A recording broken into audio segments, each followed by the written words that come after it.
a friend of mine and a woman I deeply respect in Nigeria, she told me, "Akene, the work you're doing is important. It's great. But I want you to know that you will likely be punished for it."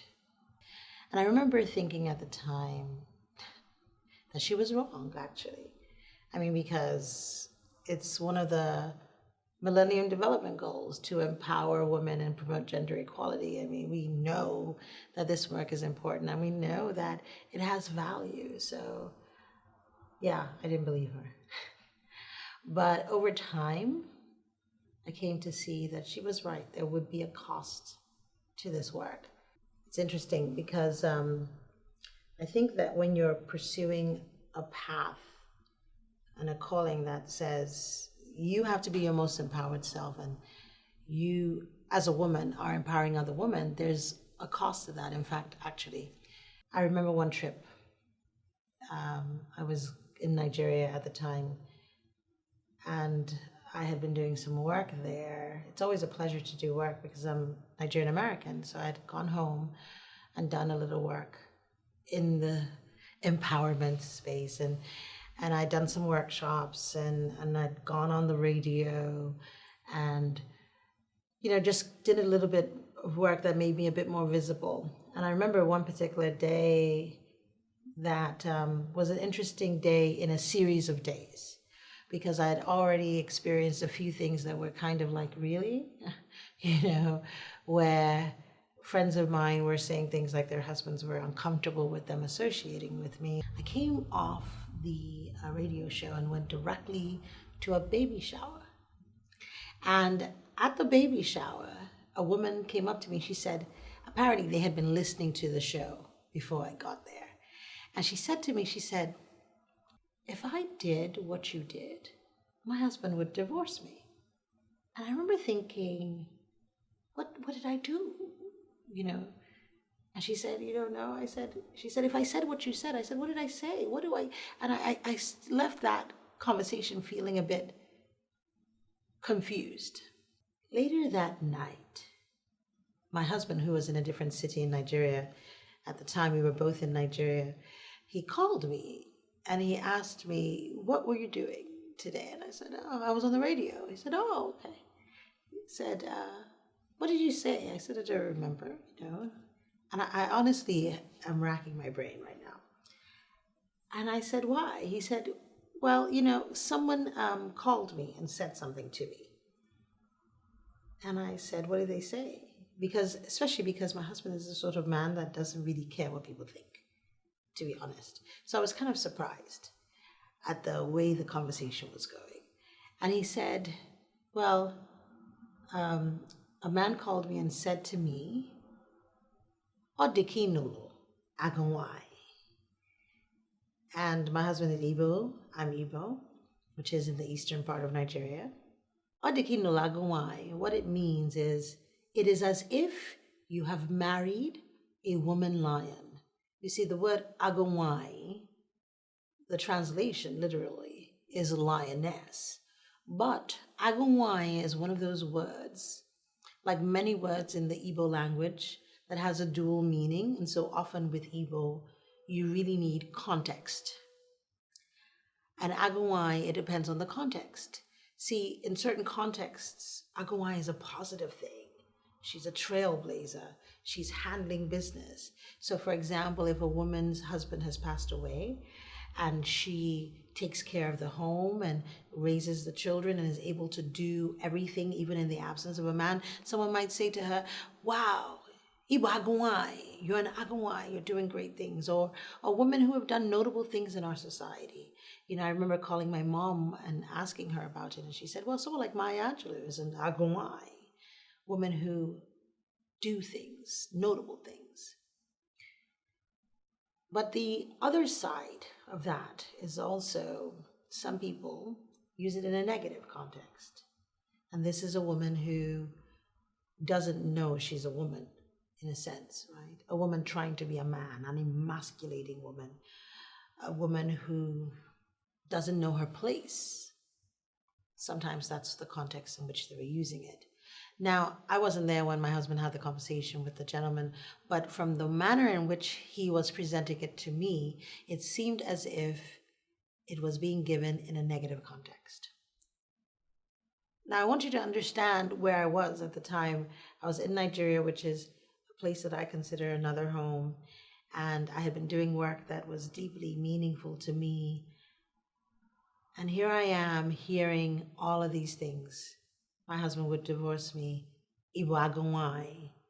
And so I hung up the call and I got down on my knees and I cried and I talked to God because I was so frustrated, because I was excited about the work that I'm doing and there's nothing, and I got so much feedback. And you talk to the women and you know how valuable it is to help women discover themselves and come out of their shells and be everything God has created them to be, even as I'm being everything that I feel I'm created to be. So it's a good thing, but yet I had friends whose husbands were telling them not to associate with me. Would go to an event and someone says I might get divorced. I mean, it's crazy. And now I'm being called Agu Nwanyi. What does that mean? And I cried. And I was so angry, and I asked God, I said, what is it? Actually, is what I said. What is it? Which is what we say when we're irritated. What is it? What am I doing? What is so bad? Why can't I have peace? So the next morning, I woke up, and I got on a plane, and I went to see my husband. And I had woken up with a word in my spirit in response to what I had prayed about.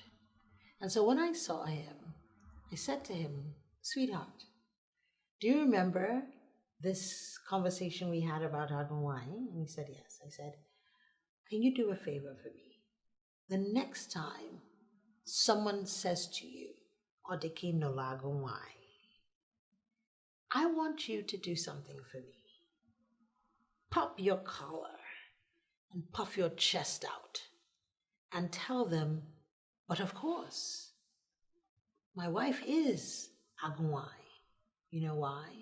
Because I am an Agu, a lion. And never before has it been seen in nature where a lion mates with anything less than a lioness. So even though this experience happened many years ago, it has stayed with me. I think about it almost every day, because I see it in the work that I do. It keeps popping up. I see the struggle with the women that I serve. I see the struggle even in myself, this sort of trying to balance the tightrope between hard and soft, between being all you can be, but fitting into a box, between being powerful and what is considered feminine. It's a challenge to figure out how to balance, yes? But because I also live with this, that struggle, that question within myself, am I going to shrink, or am I going to actually embody what it really means to be an Agu Nwanyi, the positive piece of it? I found myself finding peace when I answered one question. And this is the question I feel that we as women have to answer for ourselves. Couples have to answer for themselves. And ultimately, societies must answer for themselves. And if they don't, with terrible consequences. And the question is, who do you want to be? The rest of the news tonight, Baltimore County Police have identified the two people in yesterday's murder-suicide in Middle River. 49-year-old Mohammed Ego Mago shot his girlfriend, his ex-girlfriend, she's 44 years old, at her house on Northrop Lane right before turning the gun on himself around lunchtime yesterday. They were arguing over financial issues. Now, this is a townhouse community. Residents call it a peaceful place. But earlier today, gunshots disturbed that peace. Baltimore County Police say they arrived just before 12:30 this afternoon after getting a call from neighbors who heard gunshots. Detectives worked to see if the individuals had been targeted. But now, police say they're investigating the case as a murder-suicide that was domestically related. It tears me up on the inside just because it was children in the house that didn't have to see that. And, I don't know exactly what was going on, but all I know is when I seen those two kids come out, no child could ever forget that type of memory.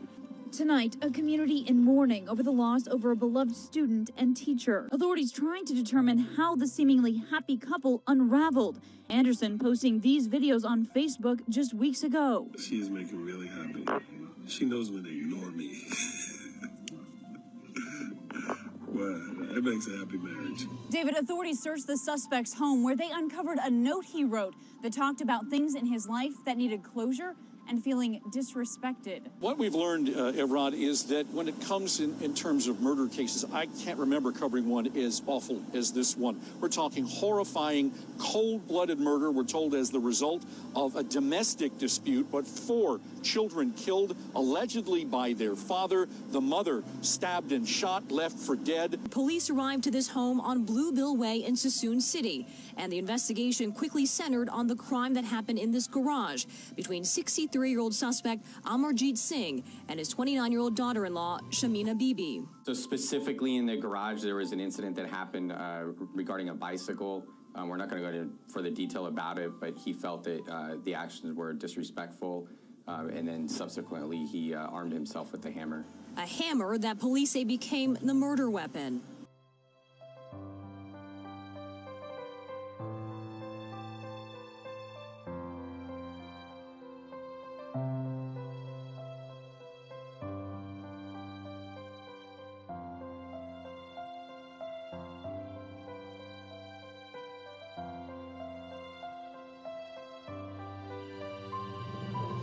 Why is it important for society to answer this question? Other than just even the worst of consequences, there's a reason why this was one of the Millennium Development Goals to begin with, to empower women and promote gender equality. Because as a society, when women are empowered, you can fully harness all that they bring to the table. In a relationship, the same is true. And when women understand this for themselves, then they can show up beautifully, powerful, feminine, all at the same time. Ultimately, I think men and women have to work together. It's not about one being strong and one being weak, but both parties being strong and being their full best selves. The visual that I have is of a hot air balloon. Just think about the most dynamic and vibrant hot air balloon you can see. Bright colors, right? In order for a hot air balloon to do what it's meant to do, which is to rise, 2 components have to work together. The fire and the actual fabric of the balloon. The fabric of the balloon has to be flexible, yet strong. It has to be able to encompass all of the heat without burning up, right? It has to make room and not squelch and not oppress. The fire has to stay within that framework, within the structure, but burn bright. The fire cannot make itself small, otherwise there's not enough power, right, to lift it all. When the 2 work together, what you see is the balloon rising. And I want you to just picture a balloon rising and see the basket underneath it.